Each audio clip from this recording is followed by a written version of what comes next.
Maybe they'll need a moat. Maybe they want alligators in the moat. They'll never be satisfied. President Obama insists that our southern border has never been safer, but don't tell that to Tiffany Hartley. Last fall, her husband David was reportedly gunned down while jet skiing at a lake that straddles the Texas-Mexico border.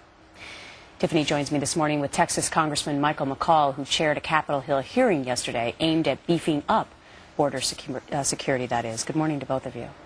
Good morning. Tiffany, I know this is still such a difficult time for you, especially because they have never recovered the body of your husband. Do you believe that this administration and government officials are doing everything they can to help you in that effort?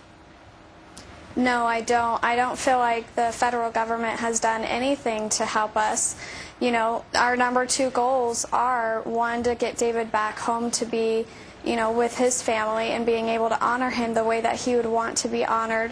And number 2, to find the people who did this and who murdered my husband. And the federal government hasn't done anything. But I believe if we had, if David was a DE agent, FBI or ICE agent, then we would have had something done month 1. But now we're almost to month 8 and we still haven't had any results. Congressman McCaul, how do you respond to Tiffany on that? What would you be doing differently? Well, my heart goes out to Tiffany. She was at the hearing yesterday, and she's right. We should be treating her husband's case just like we're treating the ICE agents who were gunned down in Mexico. And it's really a sad commentary. We heard from federal officials yesterday with this narrative that Secretary Napolitano and the President have been spinning that the border has never been more secure and that there's no violence at the border. In stark contrast to the state and local officials who testified from Texas and Arizona that it's never been more dangerous and more violent. So we have two divergent views here.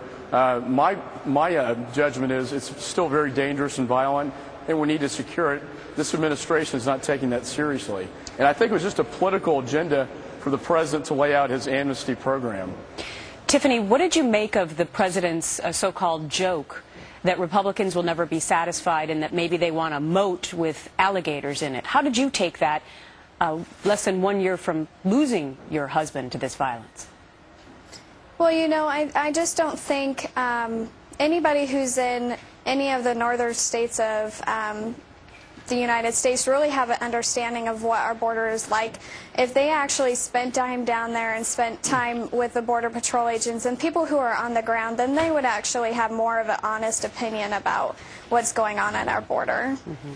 Congressman McCaul, I know that you're co-introducing legislation. You're calling for Mexican drug cartels to be designated as terrorist organizations.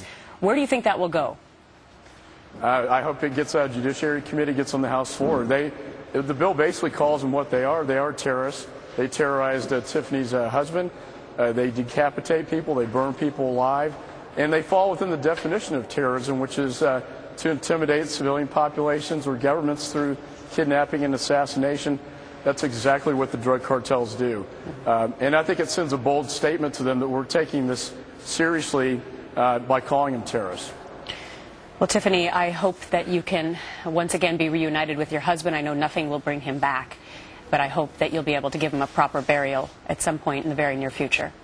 Tiffany Hartley and Congressman Michael McCaul, great speaking with you this morning. Thank you. Thanks, Gretchen. Thank you. Have a good night.